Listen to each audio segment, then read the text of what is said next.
Bueno, es un gusto volver a encontrarnos con Carlos Leiva, quien tiene una vasta trayectoria como economista, es licenciado en Economía Política de la Universidad de Buenos Aires, tiene un posgrado en Econometría en Bélgica, fue director de la carrera de Economía de la Universidad de Buenos Aires muchos años, es profesor titular emérito de la Universidad de Buenos Aires. Trabajó en el Estado en distintas gestiones administrativas, en distintos gobiernos también.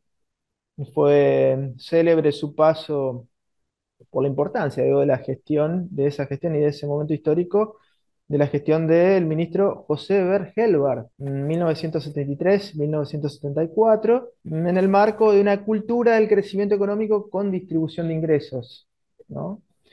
Y también, esto lo charlábamos fuera de cámaras con Carlos,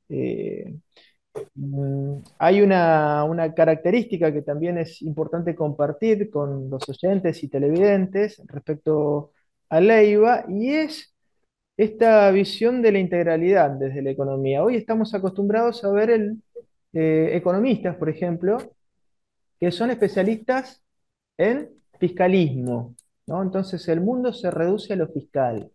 Otros son especialistas en producción, otros en logística. Bueno, la complejidad es un tema, la interacción de distintas áreas del conocimiento es fundamental para entender lo que le pasa a la Argentina, lo que le ha pasado históricamente, lo que le pasa hoy y para tener una perspectiva futura. Así que hoy vamos a hablar con Carlos Leiva sobre una nota que hace pocos días compartió en El Economista, un prestigioso diario argentino que recomendamos, bueno, acudir, ¿no?, a esas notas porque realmente son notas muy valiosas y en los fines de semana, ¿no?, escribe Carlos, así que para aquellos que quieran compartir esas reflexiones. Y bueno, hay una nota particularmente que se llama Pacto del Futuro, Pactando el Futuro, que hace una enumeración de 10 puntos sobre los cuales, una agenda abierta sobre las cuales quizás se podría pensar la salida de Argentina de todo este meollo. Carlos, buen día, ¿cómo anda? ¿Qué tal, Luis? Muy bien, muchas gracias por esta invitación. Bueno, gracias por su tiempo y es interesante este punteo, este pacto que usted propone en una nota que es un poco ficción y un poco realidad, ¿no? Porque es una suerte de ida y vuelta allí con funcionarios del gobierno Milei, que obviamente no se da, pero el pacto está ahí, los 10 puntos están. Bueno, coméntenos qué es lo que significan estos 10 pactos, este pacto, y por qué lo tiene en mente, digamos. Bueno, obviamente el número 10 es algo que tiene que ver básicamente con el llamado Pacto de Mayo, que también era un Claro. decálogo, ¿no? Bueno, jugando con la idea del decálogo fracasado, porque obviamente el mismo presidente lo dio de baja, porque lo sustituyó por ese Consejo de Mayo. O sea, ya no habrá Pacto de Mayo, sino Consejo de Mayo, que viene a ser un remedio de un intento de hacer un acuerdo multisectorial, porque habla de empresarios y sindicatos, y legislativo y provincial, porque habla de representantes de las provincias y de los parlamentos. Bueno, lo cierto es que, visto esta situación de desconcierto, que yo creo que es común a todos, todos estamos en ella. Yo jugando puse 10 puntos que me parece, por supuesto hay muchos otros, que son cruciales, ¿no? No cabe ninguna duda que el punto para mí definitivo de la Argentina, donde nos estamos jugando el futuro 100%, es la pobreza infantil. Los jóvenes de hoy son el futuro, en 10, 15 años, ya está, es mañana. Es nuestra fuerza de trabajo, nuestra fuerza de pensamiento, nuestra fuerza de creatividad, la carne de la sociedad en la que vivimos, la democracia, está ahí acumulándose.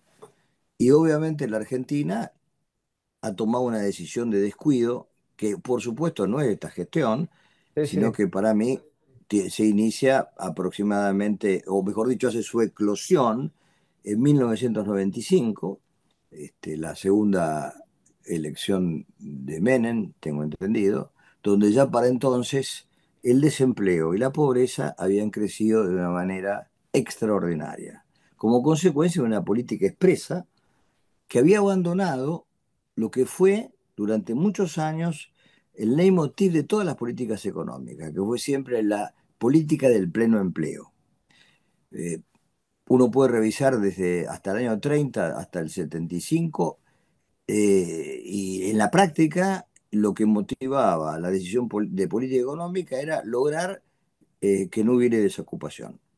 No solamente combatir con ayuda al que estaba desempleado, sino justamente que no ocurriera el desempleo. Para lo cual había políticas equivocadas o no, correctas, incorrectas, buenas, malas, más o menos, nacionalistas, extranjerizantes, lo que fuere, Sí, sí, pero obviamente el norte era obtener el empleo. Y el empleo genera, como es obvio, una gran capacidad de parte de los trabajadores para reclamar ingresos, con lo cual se da una doble virtud, que es cuando hay pleno empleo, generalmente mejora la distribución de ingresos, aunque no sea en el momento en que se genera el pleno empleo, sino después. Con el pleno empleo, la capacidad de exigir es mayor. Es una cosa, una secuencia lógica. bueno, vamos a Bueno, perdón, perdón que le interrumpa, pero podríamos decir que cuanto mejor, mejor. sí, señor, efectivamente, es así. Entonces, eso es así. Y cuando peor, peor.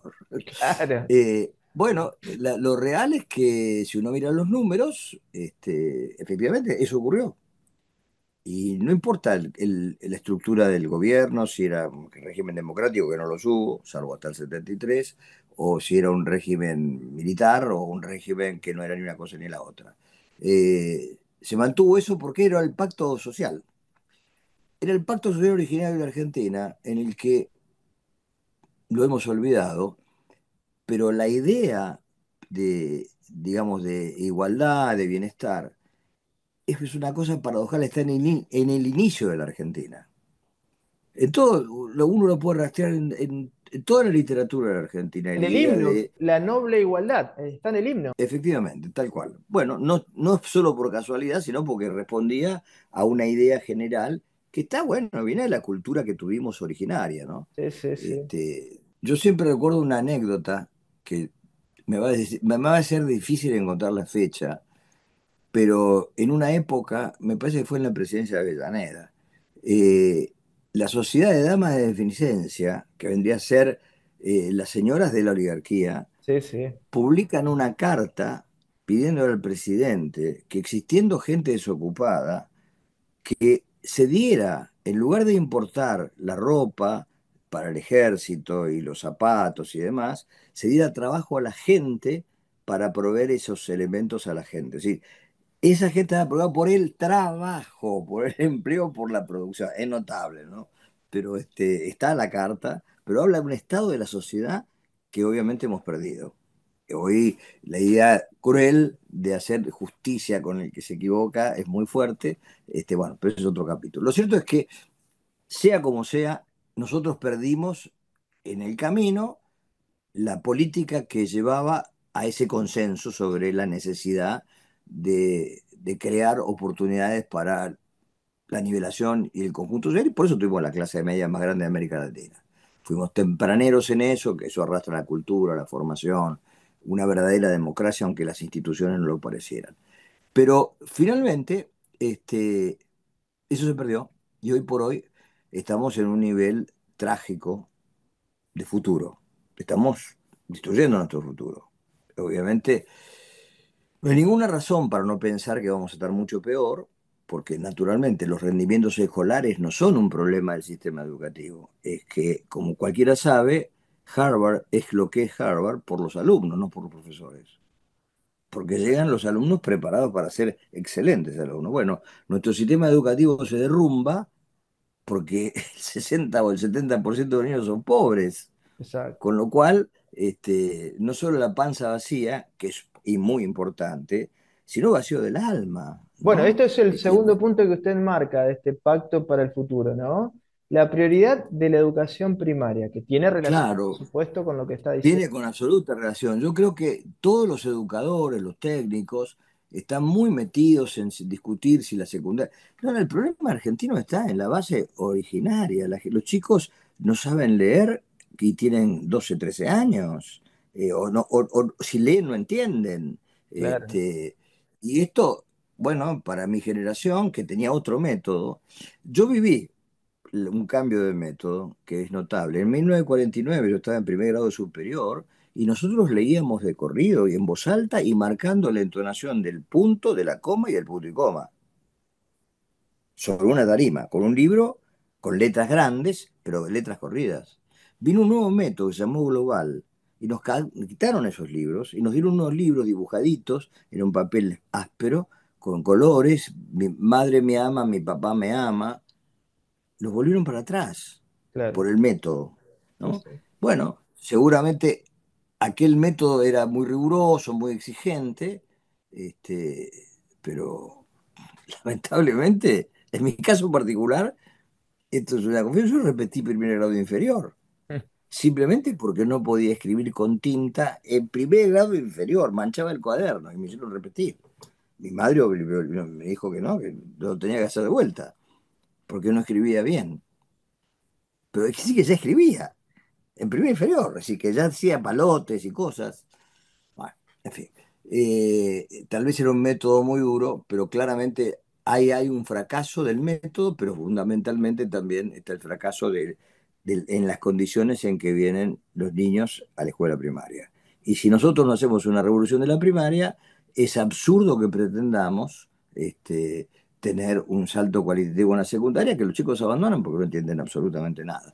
Yo Claro, tengo mi discusión sobre la currícula, pero eso me parece menor. Me parece lo central es la educación primaria, para lo cual hay que replantear la capacitación de los docentes, que tiene que ser continua. Nosotros estamos frente a una población, la población que deriva de la pobreza, que no está conectada directamente con quienes la educan. Hay un salto allí que hay que entrenar a los docentes para que puedan entender lo que tienen que educar. No es exacto. lo mismo un chico de clase media. La escuela está pensada desde la clase media para la clase media y brindada por la clase media. Supone que un chico va 4 horas, vuelve a su casa y hay una mamá que le va a hacer el té a la tarde. No, eso no existe para una enorme cantidad de gente.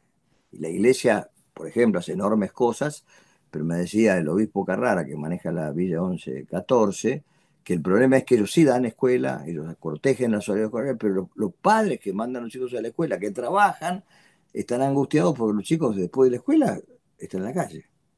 Y otra Exacto. vez, ahí lo perdés. Bueno, esto es un circuito eterno. Para lo cual, digamos, yo creo que hay es una larga discusión, pero creo que hay que enfocar un método integral otra vez, atendiendo ese problema que tenemos, que es el problema es el problema de todos, porque es nuestro futuro, aún de los que somos muy viejos. Está ahí, cocinándose en este momento. Carlos, bueno, el tercer punto que tiene relación con lo que usted estaba mencionando respecto a la prioridad de la educación primaria, la situación educativa de los niños en la República Argentina, tiene que ver con el problema del desequilibrio demográfico, ¿no? Es un tema totalmente vigente. Bueno, paradójicamente, la Argentina, cuando nace, antes del primer censo, la mayor parte de la gente vivía en lo que llamamos el interior, la zona del norte del país, ¿no? Y el gran cambio se produce naturalmente como consecuencia de la enorme inmigración de fines del siglo XIX.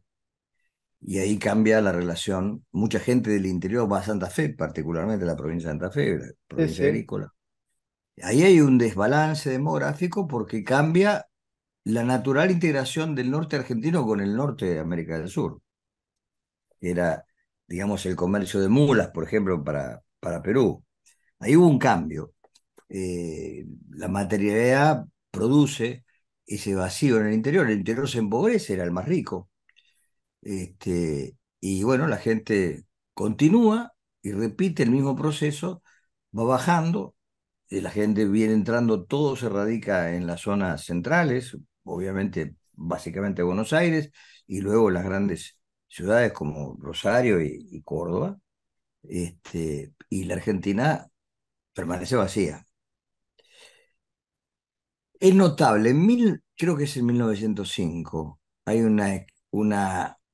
es muy gracioso esto, hay una conferencia industrial en Argentina y un inglés eh, pronuncia un discurso en el que dice, insólitamente, ocurrirá el día en que un joven de Santa Cruz, esto es textual, yo lo he publicado, Sí. este, ese lugar de frío y empujado llegue al sillón de Rivadavia. Pero describe un Santa Cruz prácticamente industrial, que es lo que no es hoy, por supuesto, ni remotamente. Imagina una Patagonia poblada y muy productiva, incluyendo la industrialización, y hace posible que un joven llegue desde Santa Cruz a la presidencia de la Nación. Ocurrió, llegó igual, pero por otras razones. Pero la realidad es que la Argentina estaba pensada para ser ocupada, y por eso logramos el Chaco y la Patagonia construir un territorio, ¿no?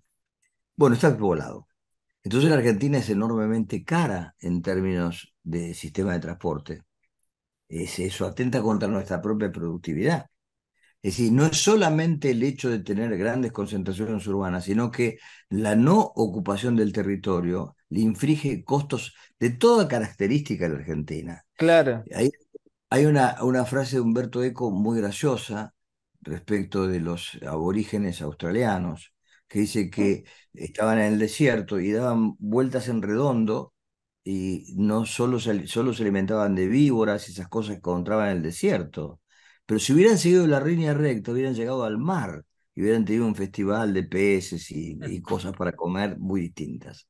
Bueno, la Argentina está circulando en esta idea demográfica de seguir castigándonos con la concentración urbana, de la pobreza y la población y el país vacío, cuando basta ir hacia el interior para darse cuenta que tenemos dos realidades. Paradójicamente, hoy la economía urbana es una economía en franco retroceso y la economía del interior es una economía en franco Claro. crecimiento. ¿Alguna Es vez, decir, Carlos, alguna vez vamos a poner en tela de juicio ese concepto interior? Porque hablar de interior supone hablar por, digamos, relación directa de exterior. Si hay un interior, hay un exterior, ¿no? Y en realidad es el mismo país, nada más sí, que claro. siempre el centro estuvo en el puerto de Buenos Aires, en el comercio de Sí, no, Buenos Aires, no, y no, no, no siempre. bueno, Lo grave es que no siempre. claro, Ocurrió que hubo una absorción, ¿no? claro, Bueno, ese es que hay que replicarlo, pero por eso a la Argentina hay que pensarla desde adentro. claro, Celso Furtado, uno de los grandes pensadores de la economía latinoamericana, cuando hizo el proyecto del SUDN, Brasil nunca abandonó su política de desarrollo, ¿no? Y lo hizo desde el interior. Dijo, a Brasil hay que pensarla desde adentro. Bueno, claro, en Argentina pasa lo mismo. No se trata de mudar la capital, sino volver a pensar la Argentina desde adentro. Entonces nos vamos a encontrar con un horizonte, un mar riquísimo de millones de cosas que están allí, inexplotadas, sin gente, sin la trama social, bueno, que solo la política y el Estado puede inducirla, creando las condiciones para que eso ocurra, no creando situaciones como puede ser la que va a generar Vaca Muerta, que sabemos perfectamente que es algo que además tiene plazo fijo, porque el mundo decidió que fuera un plazo fijo. sí, El sí. uso del petróleo alguna vez se va a terminar y Añelo va a ser un lugar vacío, porque no van a poder sacar el petróleo. Digo, si no hacemos otra cosa, esa gente que está ahí, los hijos de esa gente o los nietos de esa gente van a estar en una situación Bueno, de una. están, Carlos, están las fotos de la forestal, ¿no? Allí, Exactamente. Exactamente. Si uno explota y deja, evidentemente pasa eso. Exactamente lo que usted acaba de decir, la forestal. Bueno, pensar el territorio y reconducir el balance demográfico es una tarea prioritaria en la Argentina del mismo nivel que el tema de la pobreza. Es absurdo que en el país de los ganados y las mieses la gente tenga hambre y es ridículo que en el país de un territorio inmenso, el octavo país en su tamaño del mundo, la concentración de la población sea en un porcentaje del territorio que no llega al 2%. claro. Esa- Es la cosa demencial. Bueno, eso hay que modificarlo, porque son las leyes lo que lo produjeron, porque no es algo natural, son decisiones del Estado que produjeron eso, porque antes no era así. Es sin decir, una duda. inmigración a la que no se la recondujo al interior, en fin, millones de cosas. Hay un montón de Este, elementos sin históricos ninguna duda. para abordar ahí. Bueno, hay un punto trascendente que usted menciona en este pacto para modernizar Argentina desde este estadio que estábamos de atraso actual, y tiene que ver con transformar el Estado, ¿no? Ese Estado que tuvo en otras etapas una pujanza increíble como vector del desarrollo argentino. Hoy estamos en otro escenario. Sí, el Estado, bueno, no solo en la Argentina, ¿no? Hay dos cosas que aclarar que en esa nota no están. El Estado ha sido eh, hoy por hoy en el mundo entero, la sociedad siente que hay un fracaso del Estado. Eso que se llama la crisis de la democracia, al menos para mí, es Sí. la crisis del Estado. ¿Por qué? Porque la gente ve que eso que debe darle soluciones no está en capacidad de hacerlo. Es insólito, pero es real. Los dorados 30, los años que van del 45 al 75 en el mundo entero, son años de enorme progreso económico y social, de incremento gigantesco de la productividad, también en Argentina, como consecuencia de una vinculación profunda entre la decisión del Estado, digamos, el ordenador de la sociedad, con proyecciones a que la gente tenga más trabajo, más progreso, más cultura, más investigación, más educación, progreso social. Eso está clarísimo, ocurrió.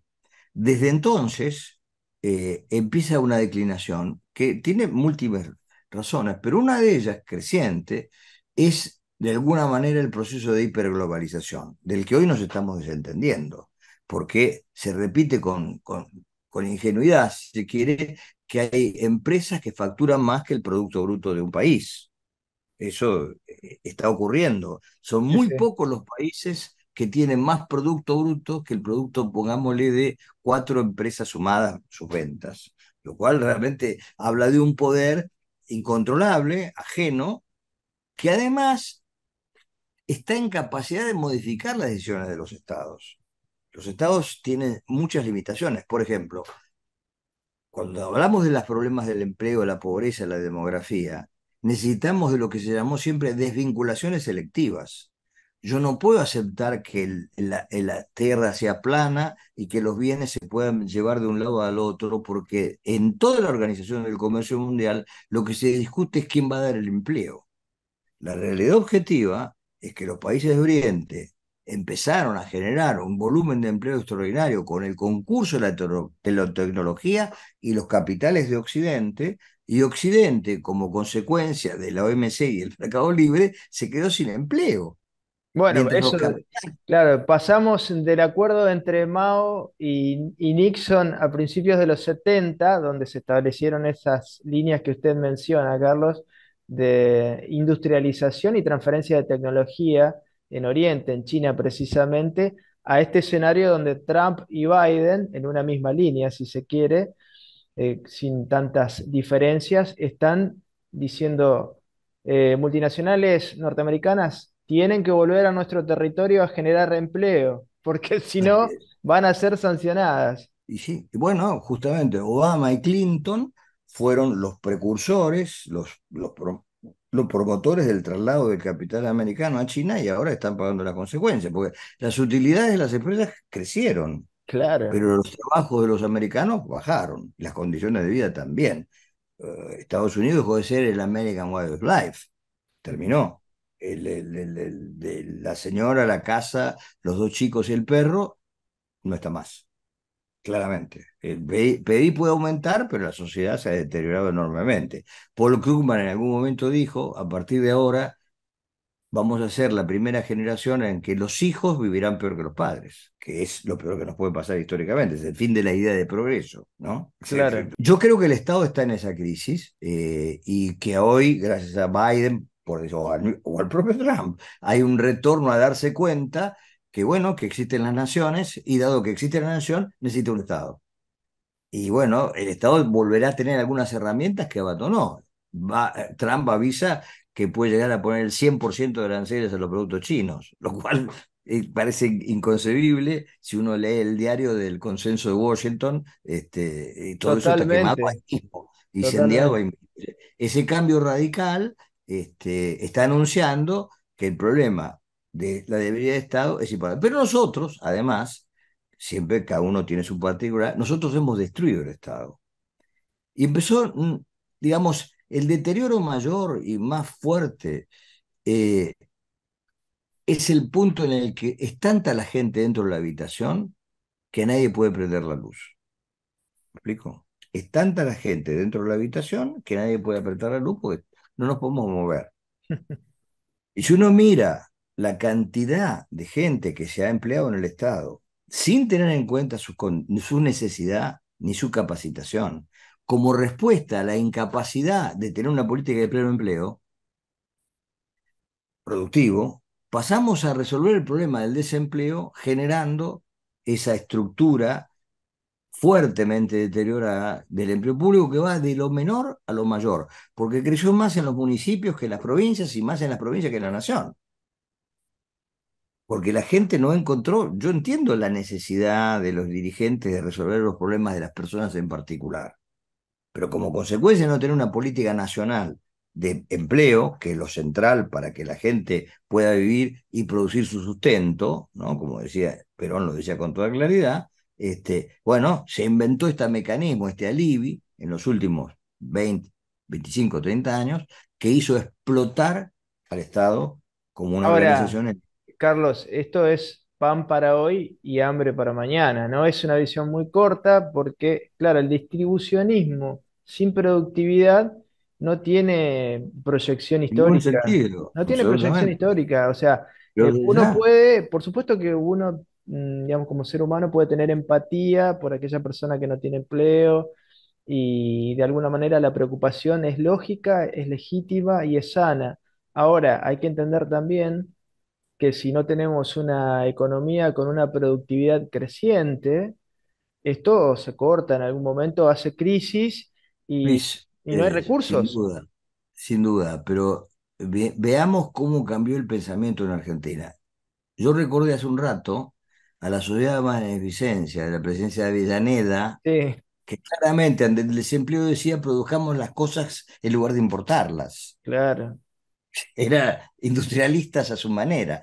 La sociedad de damas de beneficencia, señoras que en aquel momento no hacían política y que pertenecían a las familias de mayor poder económico, preocupadas por la suerte de los demás, no simplemente le repartían caridad, sino que decían, hagamos los borceguíes acá, hagamos los trajes del ejército acá, no los importemos. Quiere decir que el nivel de agolpamiento mental de la sociedad argentina en los últimos años es extraordinario. O bien la presión de la OMC, de los organismos internacionales, la ideología del consenso de Washington es extraordinaria. Nosotros hemos perdido todas nuestras industrias, obviamente están en Brasil, porque Brasil siguió teniendo un régimen de promoción del empleo y del trabajo, a pesar de que antes las industrias venían en Argentina, porque el nivel de la mano de obra argentina era muy superior al de Brasil. Yo dudo que hoy estemos en esa misma comparación. ¿Me explico? Ni siquiera en esa estructura de base. Sí, sí. Pero mantuvo Brasil todos los incentivos para que la gente radique industrias allí. Y nosotros que hace 50 años teníamos un producto industrial más grande que el de Brasil, ahora el nuestro es la quinta parte. Me Eso permito citar una frase de Mario Bunge, ¿no? Que siempre apelaba a su visión tan sarcástica, un personaje maravilloso, muy peculiar, muy inteligente, por supuesto, ¿no? muy bien. Pero él le decía a los alumnos, es rara Argentina, ¿no? Hablando de postindustrialismo, que de alguna manera tiene relación estricta con el posmodernismo. Estamos hablando de posmodernismo en un país que no alcanzó la modernidad. ¿No? Tal O sea, cual. Sí, sí, aquí, sí. desde los 70, desde mediados de los 70, se instaló el postindustrialismo. Esta filosofía, si se quiere, esta idea de la economía, está muy instalada. Hay un consenso muy importante en un sector bastante mayoritario de los economistas, Carlos. ¿No? No, más que mayoritario. Sí, sí. Mucho más que mayoritario. Yo diría que el 90% de los profesionales que de alguna manera influyen en la vida de los partidos y de los políticos y de los Sí, sí, medios, militan activamente eh, contra el industrialismo. Yo una vez escribí una nota a raíz de un encuentro que hizo el diario Clarín, sí, sí, que se llamó Los motores del desarrollo. Lo felicité a Daniel Fernández Canedo, que lo dirigía, sí, sí. por la idea de los motores de desarrollo. Y luego le escribí, y escribí una nota sobre eso, en que ninguno de los que hablaron, y hablaron, Melconian, Arriazu, este chico peronista de dos apellidos que es muy inteligente, Álvarez Agis. Álvaro Sagis, Lacunza y alguno más que me falta uno, pero ninguno, ninguno en todo su discurso mencionó la palabra industria. No lo mencionaron. Hablaron del litio, las cosas obvias, ¿no? Pero no existió en motor del desarrollo ni siquiera como cable, nada, la industria no estaba. Porque en la mentalidad no está. Ahora Decididamente, ellos creen que es una carrera perdida y no perciben, claro, obviamente, el desarrollo de China. ¿De qué se trata? De la industria, sí, hablábamos obviamente. recién, hablábamos de Mao Es y Nixon. absurdo, pasaron a aquel Claro. lado, obvio, ¿no? Es- Y está bien, será todo mercado libre, pero lo que sí, sí, manda mercado libre son cosas que se hacen. sí, Es más, Atalí decía, y es notable, que en realidad los servicios se cambiaron por industria. totalmente. Hoy por hoy, un médico usa más herramientas que se hacen en una industria que un médico hace 100 años, o hace 50 o hace 30. De hecho, es muy interesante la comparación de la medicina, porque tiene sus bemoles. Hoy por hoy un médico, generalmente de una obra social, por razones de recursos, de tiempo, de remuneración, está sentado en un escritorio y le pide a uno varios informes, y fotos, estadísticas, números, sentado en un escritorio y en el mejor de los casos puede tomar la presión, que es la cosa del momento, escuchar el corazón y hasta luego. Pero no hay una Claro, conversación. El médico clínico es como el economista clínico. Conversaba, preguntaba por los problemas, el estreñimiento estomacal en realidad era producto de una pronta separación de su mujer y no de un problema biológico. Era un problema porque somos una unidad somosomática. La economía también pertenece a una unidad somosomática completa claro, y no claro. se puede hacer la economía con las últimas cifras que se registran, porque las cifras que se registran dominantes son las cosas que se miden todos los días, pero las cosas importantes no se miden todos los días. El empleo se mide con un atraso de 3 o 4 meses, mientras que la tasa de interés se mide todos los días. Entonces los economistas hablan de la tasa de interés y no hablan de la tasa de desempleo. La tasa de interés se mide bien y la tasa de desempleo se mide mal. La OIT, y la Argentina responde al mismo patrón, considera que una persona está empleada si trabajó 1 hora en la semana de referencia y si esa hora cobró por limpiar el atrio de la iglesia un sándwich, ese sándwich es una remuneración, porque Bueno, no fue gratuito. Obviamente es una manera de medir, y lo que estoy diciendo está impreso en el informe de la encuesta de empleo y desempleo. Es claro. así, Carlos, este dogmatismo dominante, hegemónico en el sector de los economistas y también es notorio cómo han desvinculado la idea del desarrollo. O sea, se piensa más que nada en el libre mercado, pero no se piensa, por ejemplo, a nivel histórico, cómo los países que han logrado el desarrollo han actuado, ¿no? Y totalmente, en esos casos, el liberalismo fue posterior al desarrollo que fue industrial. absolutamente. Si uno No, piensa, no, y por sigue ejemplo, siendo. sí, Y sí, sigue siendo. Nunca dejaron de actuar de esa manera. Es falso, porque realmente han logrado en las universidades extranjeras, yo siempre digo, han vivido, los chicos que han ido, chicos que son gente de sí, mi sí, edad, han vivido en el campus y no han salido a ver qué hacían los países donde estaban. claro, No salieron, nadie hizo Milton Friedman en ningún lugar del mundo. Nadie. Es falso, sí, porque siempre hubo medidas selectivas. Lo conectamos con lo otro, porque lo que está detrás es que yo no creo que pueda competir, que es cierto, hoy con una industria, por decir, china. Es verdad. Ahora, es muy simple. para poder competir, tengo que poner alguna condición. O le pongo un peso enorme al tipo que quiere competir conmigo para que le cueste correr, o yo me pongo una tarima para ir más rápido. No sé, Exacto, esas dos posibilidades. Eso se llama desvinculación selectiva. Y eso hace mucho ruido, porque el OMC y los medios, la idea de que hay que ser libre está instalada como si fuera un pecado desvincularse. Ahora, Biden, Trump, los grandes están hablándolo de una manera totalmente descontracturada. Janet Yellen dice la globalización próxima, ¿no? Ya no más la general, ¿no? sí, Porque nearshoring, porque realmente el mundo entero está frente a esta ecuación de dar yo empleo o que todo el empleo esté en otro lado. Porque la exacto. desocupación es un problema, Es un tema finalmente. geopolítico. En definitiva, al Estado-nación lo que tiene que poner en primer lugar es el bienestar de su población. ¿Para qué existe un Obvio. Estado-nación si no va a poder darle bienestar a su ¿Para población? qué nos sirve el Mercosur si no es para impulsar nuestra capacidad exportadora? Exacto. Si se trata de que nosotros paguemos caro lo que fabrica Brasil y pagándoselo con materias primas, realmente no es un gran negocio. ¿Cuál es el negocio de esa actividad?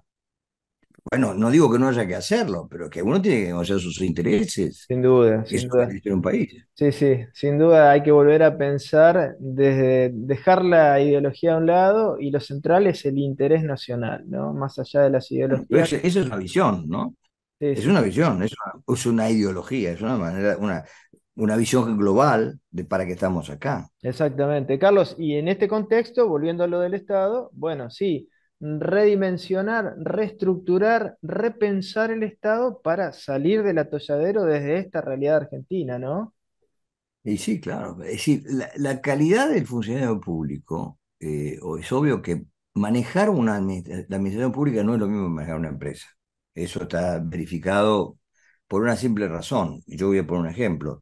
Si yo echo gente de una empresa, el balance de la empresa mejora. Pero si yo como funcionario público, lo que estamos haciendo, saco gente de la administración, la echo, bueno, tengo un problema de desempleo. El problema no es lo mismo. No es lo mismo ser gerente de una empresa que ser gerente de un Estado. La política de desempleo puede ser eficaz para una empresa en particular, pero de ninguna manera para el funcionario público. Con lo cual ya tenemos que, en la cabeza del tipo que maneja, hay dos maneras distintas de pensar. Y eso se entrena. En Francia, la escuela de la administración pública es la que ha Exacto. llenado a presidentes, funcionarios. Nosotros hemos perdido lo que alguna vez tuvimos, una gran idea acerca de cómo entrenar gente en la administración pública. Y hubo años y pues, en que la Argentina tuvo una fuerte carrera. Te digo más, nosotros en 1973, viniendo de un gobierno militar a un gobierno democrático, no tocamos un solo funcionario público de carrera, ni uno, Mm. ni un director nacional. Todos los directores nacionales heredados de la NUCE siguieron siendo directores nacionales en el área de economía. Ni uno solo, ni uno, ¿eh? Ni uno. Y todos los organismos que se crearon, sea la Corporación de Empresas del Estado, la Corporación de Pequeñas Empresas, fueron cubiertos por funcionarios de carrera de la administración. ¿Por qué? Básicamente porque eran funcionarios preparados. Y si Competentes. uno está seguro, y si uno está seguro de lo que tiene que hacer, Claro, no necesita empleados de confianza. En general, los empleos de confianza se piden para ocultar que uno no sabe qué hacer, que es lo que claro. estamos viendo cada día, ¿no? Pero además me parece que allí, si uno persuade al empleado que va a tener un mejor escenario, que va a crecer, que el Estado va a crecer, que el país va a crecer, es la mejor forma de conducción también, ¿no? Bueno, porque además el tipo que está hace 20 años manejando determinadas cosas, si es un tipo noble, obviamente de nivel, Sí, sí, conoce los intersticios de la administración, que no exacto. es una cosa simple. No Bueno, siempre hay un decreto. y a propósito de este tema, del Estado que usted está desarrollando, Carlos, el sexto punto tiene que ver con terminar con las fuentes externas de la corrupción pública. ¿Qué tema? Sí. Bueno, yo creo realmente que lo simboliza perfectamente el juego, ¿no? Creo que el juego ha generado, más allá de la cuestión moral que puede tener el hecho de permitir que se destruyan tantas vidas a causa de la ludopatía, ha generado un poder increíble que está absolutamente vinculado, ¿no? Y uno lo ve. que con toda tranquilidad se está diciendo que hay diputados radicales que van a votar por el juez Lijo, que todos consideran que es un juez que va a beneficiar a Cristina Kirchner, eso lo dice todo el mundo, por la única razón de que dependen de un tipo que maneja el juego en la capital federal o parte de la capital federal que está vinculado al señor Lijo. Entonces, un tipo que maneja el juego tiene tanto poder económico Exacto, para la política. Bueno, eso hay que cortarlo, cortar esa relación y cortar esas fuentes, porque es muy difícil que el Estado pueda controlarlos. Por lo cual lo mejor es que no existan. No hay ninguna razón, no hay ningún beneficio colectivo con la existencia del juego. Los chicos hoy hay un gran problema hoy en la Argentina, es que los chicos hacen apuestas por teléfonos de internet, en todos los colegios. Problema serio. Los chicos juegan con ese cuento de las cuentas que pueden tener, tienen acceso a cuentas de dinero, aún siendo niños. Bueno, hay problemas serios con el juego de los adolescentes a través de el celular y esas cosas, y la computadora. Terrible, terrible. sin Y duda. obviamente la gente lo único que te interesa es ganar dinero, no le preocupa en absoluto. No hay nada noble en eso, no hay nada que nos pueda servir. No es ni siquiera Mercado Libre que tiene una utilidad. No, no, eso es Claro. cosa ¿Cuántas? horrible. Y además O sea, es sacar plata. esta idea del ida y vuelta entre el Estado y el corruptor privado, ¿no? Es, digamos, ¿cómo se llamaba la teoría, Carlos? De la puerta giratoria, ¿no? De alguna manera, este ida y vuelta permanente, ¿no? El financiamiento de un sistema Bueno, es que político. sí, sí, es que el deterioro de la vida pública, de la moral de la vida pública, está muy asociado al desarrollo de los juegos. Hay una correlación Claro, perfecta. Es una correlación perfecta. Es decir, desde que eso apareció de la mano de Menem y de Dualde, bueno, hizo una explosión en Argentina. sin duda. Como Bueno, hongo. otro de los puntos que desarrolla Carlos Leiva en esta interesantísima nota en el diario El Economista, que se titula Pactando el Futuro, 10 puntos para sacar a la Argentina de este ostracismo en el cual estamos inmersos, tiene que ver con establecer el control democrático de las concesiones que el Estado otorga. Bueno, tema Efectivamente. muy importante. Sí.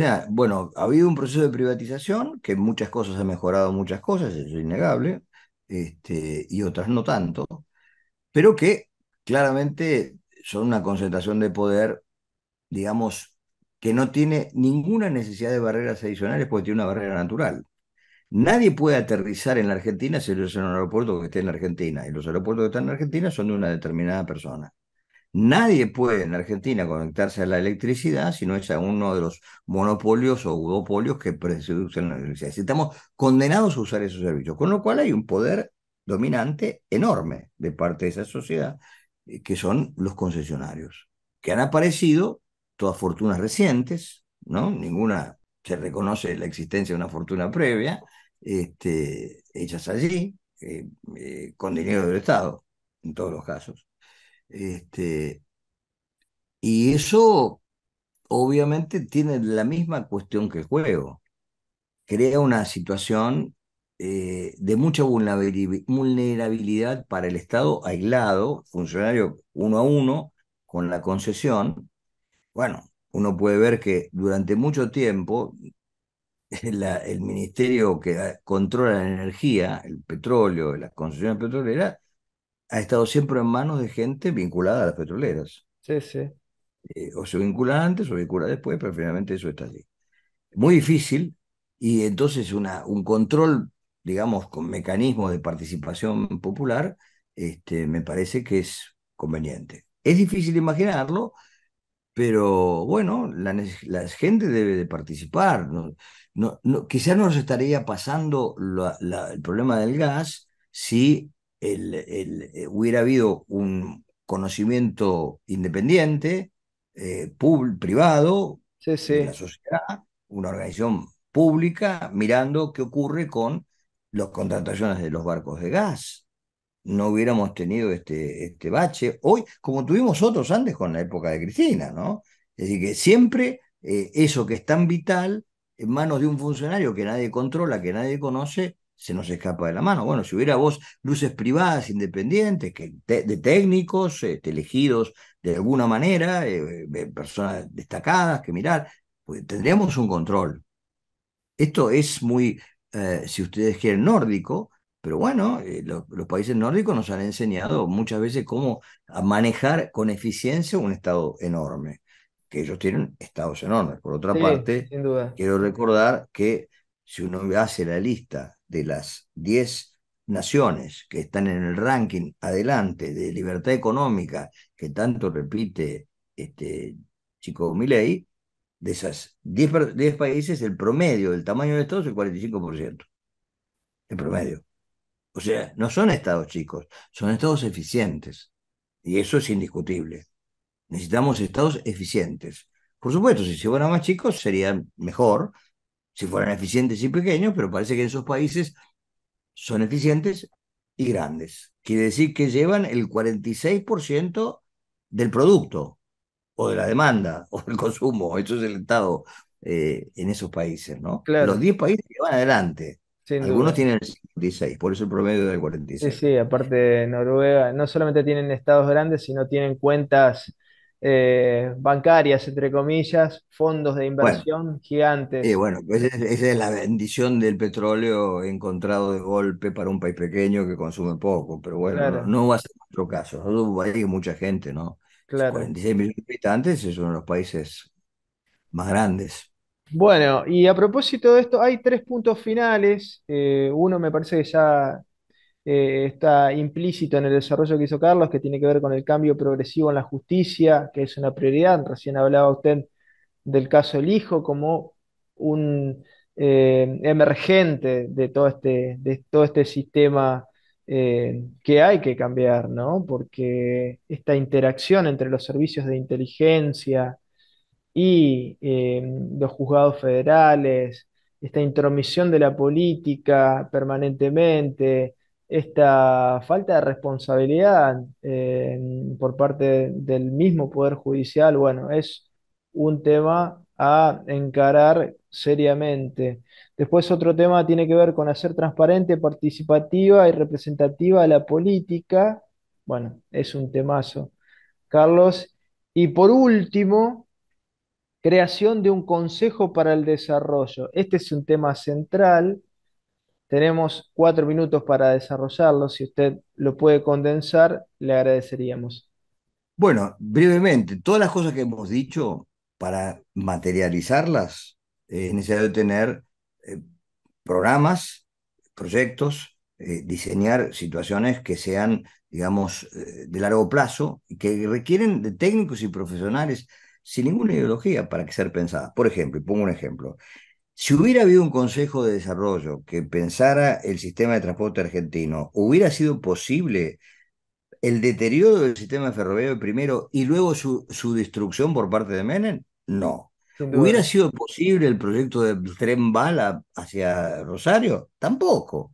Es decir, esas cosas no hubieran entrado en la cabeza de un consejo de gente que pensara a largo plazo las necesidades del país. Un Y eso es lo que nos ejemplo, falta a nosotros. otro Sí. ejemplo que usted siempre pone sobre la mesa, Carlos, con un Consejo de Desarrollo, el caño de Vaca Muerta no hubiera demorado 10 años nunca. Obviamente, sin ninguna duda. Y eso es que hemos divorciado la inteligencia de la política, el conocimiento de la política. Simplemente el gran concepto de casta es los tipos que permanecen en la política si uno ni siquiera sabe por qué razón. Un caso concreto ahora es la simpatía enorme y la buena bonomía que tiene Francos, ¿no? Pero Francos ha sido, hoy lo publica La Nata en el diario Clarín, prácticamente funcionario de todos los gobiernos de Sí, todas las etapas, militares, civiles, le da lo mismo. Es un empleado público inútil, dado que jerarquía. estuvo en todos los gobiernos y los gobiernos fueron todos un fracaso. Carlos Leiva, la verdad es siempre un gustazo compartir sus reflexiones con los televidentes, los oyentes, tan necesarias.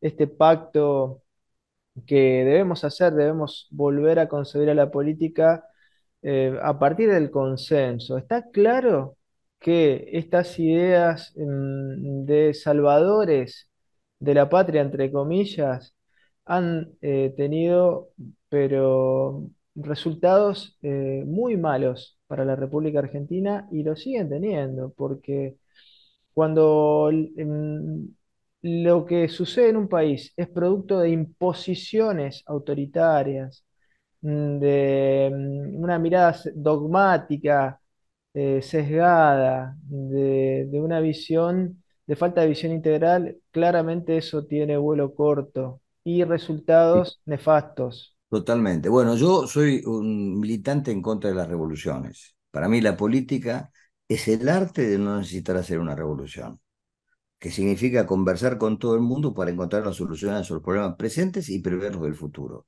Eso es lo que evita esos cimbronazos a los que la gente acude cuando todo lo que uno puede decir, la política fracasó. Y el fracaso de la política es el fracaso de no haber evitado estas ideas revolucionarias que siempre, obviamente, fracasan inexorablemente. La distribución del ingreso después de la Revolución Francesa fue mucho peor que antes de la Revolución Francesa. Carlos Leiva, economista, escritor.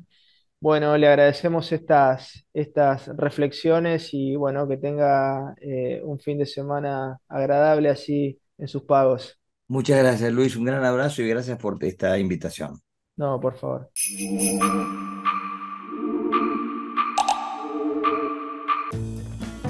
En Banco Santa Fe, tu préstamo es personal. Te damos hasta 8 millones de pesos para que hagas lo que quieras. Como ella, que se mandó a hacer una fuente en el patio de su casa. Son 2 gotas de agua. Banco Santa Fe, acá para vos. Cuando el agua pasa, hay vida. Hay relax. Hay progreso. Hidroplast, redes e instalaciones domiciliarias e industriales. Sistemas de riego, bombas y artículos para piscinas. Si es agua, pasa por Hidroplast. Francia 3020, Blas Parera 6498.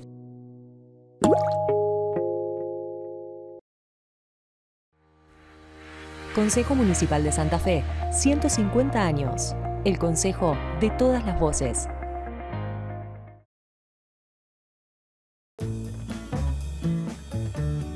En Banco Santa Fe, tu préstamo es personal. Te damos hasta 8 millones de pesos para que hagas lo que quieras. Como Beto, que por fin puso el cartel de sus sueños. Brillante, Beto.